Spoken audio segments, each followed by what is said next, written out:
Hello అండి. నమస్తే. అందరూ ఎలా ఉన్నారు? బాగున్నారు కదా! నేను కూడా చాలా బాగున్నానండి. ఈరోజైతేనండి డ్రాగన్ ఫ్రూట్స్‌కి ఫంగస్ రాకోకుండా, కాయలు, మొగ్గలు రాలిపోకుండా ప్రతీదీ పూతగా మారి ఇలాగ కాయలుగా మారుతున్నాయంటే, నేను నా మొక్కలకి ఏమి వేశాను, ఏమి ఇచ్చానదైతే మీకు నేను వీడియోలో చూపిస్తానండి. అయితే వర్షం పడింది కదా!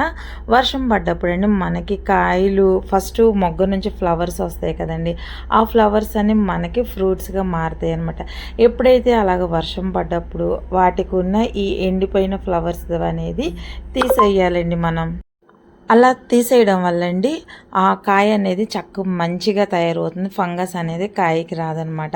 అయితేనండి పడ్డ వర్షానికైతే నేను పీవీసీ పైప్‌తో చేసుకున్న స్టాండ్ అయితే విరిగిపోయింది. కాయలు మొత్తం అయితే అటు సైడునండి. అయితే ఈ తీసేసిన ఈ పువ్వులు అయితేనండి మళ్ళీ మనకి కంపోస్ట్‌గానే ఉపయోగపడతాయండి. ఇబ్బంది ఏది ఉండదు. ఏది వేస్ట్. అయితే మా గార్డెన్‌లో కోతొచ్చిందండి. అక్కడ 2 కాయలు ఉన్నాయన్నమాట. అయితే అదృష్టం ఏంటంటే ఒక కాయ తినింది. అదిగోండి అక్కడ కోసి గోడ మీద పెట్టేసి అయితే వెళ్ళిపోయింది. ఒక 2, 3 పండిన డ్రాగన్ ఫ్రూట్స్ అయితే చక్కగా తినేసిందండి. అవి తిన్న తర్వాతే మనకి చాలామంది అడుగుతారండి, మీరు లాంగ్ వీడియోస్ పెట్టచ్చు కదా అంటారు. వీడియో తీసేటప్పుడే పెట్టచ్చండి, కానీ పక్కనే స్టేషన్ చూస్తున్నారు కదా, అట్లాగా గూడ్స్లు కానీ ట్రైన్లు కానీ వెళ్తూనే ఉంటాయండి. అందుకని నాకు లాంగ్ వీడియోస్ తీయడం కుదరదు. తీసిన తర్వాత మళ్ళీ మనం అది అప్లోడ్ చేయాలంటే ఇంకొక 1 వీక్ అయినా పడుతుందండి. అయితే చూస్తున్నారు కదా, నేను వర్షం వచ్చిన తర్వాత నా డ్రాగన్ మొక్కలకు కానీ అన్ని మొక్కలకండి ఏమేమి మొక్కలకి ఇచ్చాను ఏంటి అనేది అయితే చూపిస్తాను.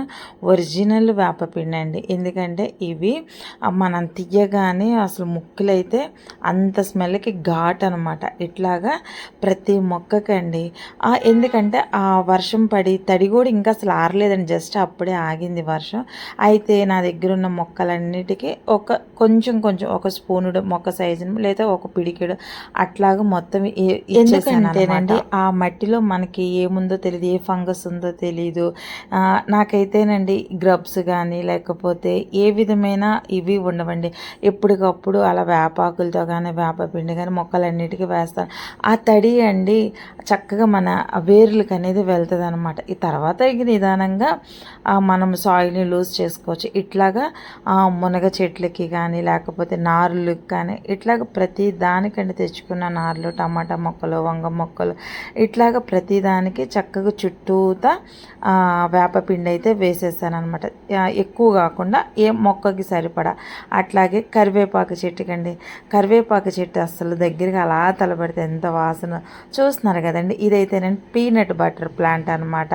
ఎంతమందికి తెలుసండి మీలో, చిన్ని కవర్లో పెంచి నేను ఈరోజైతే ఇలా బ్లూ డ్రమ్లో వేసా. అట్లాగే కొన్ని వంగ మొక్కలకి, వంగ మొక్కలు కూడా అంతేనండి. హెల్దీగా బాగా పెరగాలంటే వీటి ఆకులు అయితే ఉండకూడదు. పూతంతా మనకి ఎప్పటికప్పుడు నిలబడి కాయలు కూడా చక్కగా వచ్చేస్తుందండి. ఇది బ్లాక్ బ్యూటీ అనమాట. దీని ఒక సీడ్ అయితే నేను ఉంచుకున్నాను, హార్వెస్ట్ కూడా చేసేసానండి. అవి ఏంటిదని కూడా మీకైతే చూపిస్తాను.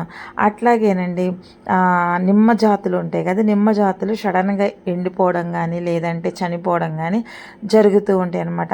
ఇట్లాగ మనం ఏదైనా సరే వర్షం పడ్డప్పుడు కొంచెం అలాగే వేసుకొని అట్లాగే వేస్ట్గా ఉన్న పక్కన వస్తున్న పిలకలు అవన్నీ చక్కగా వచ్చేస్తాయి. ఇట్లాగండి ఈరోజు పొద్దున్నే నీళ్లు పోసే పని లేదు కాబట్టి నా గంటన్నర సమయాన్ని నేను ఈరోజు ఇట్లాగా అయితే వేసానండి. ఎందుకంటే ఈ బత్తాయిలు కానీ నిమ్మకాయలు కానీ నిమ్మ చెట్లు కానీ ఏదైనా సరేనండి చూస్తుండగానే ఎండు తెగులు వచ్చి సడన్గా ఎండిపోయి చనిపోతాయి అన్నమాట. అయితే సరిపోలేదండి, తెచ్చింది ఒక గిన్నెడైతే అయిపోయింది. మళ్ళీ కిందకొని వెళ్ళి మళ్ళీ తీసుకొని వచ్చాను అనమాట. ఇంకా ఇటు సైడ్ చాలా మొక్కలు ఉన్నాయండి. ప్రతి మొక్కకి ఇట్లాగా వేపపిండి అయితే నేను వేసేసాను అనమాట. అదొక మట్టిలో ఉన్న గ్రబ్స్ అనేది మెయిన్గా రావండి. ఎందుకంటే నేను ఎక్కువ ఇంట్లో వచ్చిన కిచెన్ వేస్ట్ కానీ ఎండాకులు కానీ ఏదో ఒకటి వేస్తూ ఉంటా కాబట్టి ఏదో ఒక పురుగు అనేది వస్తూ ఉంటుంది. ఇట్లాగ మన ఘాటైన మనం ఆర్గానిక్ తయారు చేసుకున్న వేపపిండి వేయడం వల్ల ఏ విధమైన ఇది ఉండదండి. చూస్తున్నారు కదా, మా నిమ్మ చెట్టు అంతా పూత కాయలు. ఇంకా రాలిపోయినాయండి కొన్ని కాయలైతే. ఈ విధంగా అండి నేను నా మొక్కలన్నిటికైతే ఈరోజు వేపపిండి అయితే వేసుకున్నాను. నిమ్మ చెట్టు చూస్తున్నారు కదా, చాలా చిన్న చెట్టు అండి. ఎప్పటికప్పుడు నేను ప్రూన్ చేసుకుంటూ ఉంటాను. వాటికి కావాల్సిన పోషకాలు ఇస్తూ ఉంటాను, వాటికి కావాల్సిన వేపపిండి వేస్తూ ఉంటాను. అంటేనండి వేపపిండి వచ్చేసి 3 మంత్స్కి ఒకసారి అండి, ఎక్కువ కాదనమాట, కొంచెం కొంచెం. ఇంక ఇదంతా మళ్ళీ ఒకసారి అయితే క్లీన్ చేసుకోవాలండి. ఎందుకని అంటారు, వర్షం పడిపోయి అంత ఆకులన్నీ రాలుతూ ఉంటుంది కదా, అయితే అంతా వేసేసిన తర్వాత టైం చూసుకుంటే ఇంకా కొంచెం టైం ఉందన్నమాట.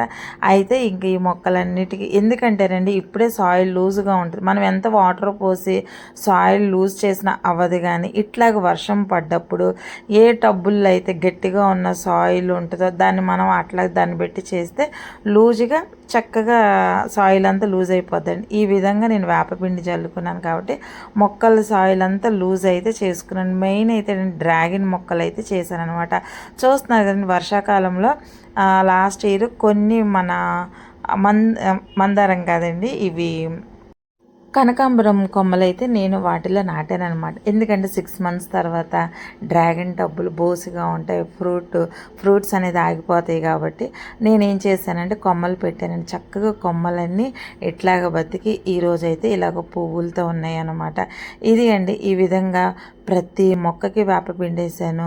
అలాగే ఈ రోజు వరకు అయితే డ్రాగన్ మొక్కలు మొత్తం సాయిల్ అయితే లూజ్ అయితే చేసేసాను అనమాట. ఎందుకంటే మళ్ళీ తర్వాత అయితే మనం చేయలేమండి.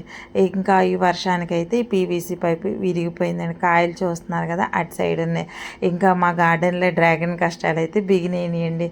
చూస్తూనే ఉండండి. నచ్చితే ఒక లైక్ చేయండి, షేర్ చేయండి, సబ్స్క్రైబ్ చేయండి. మీ మా సుకన్య గార్డెన్ మరిన్ని వీడియోస్కి చూస్తూనే ఉండండి.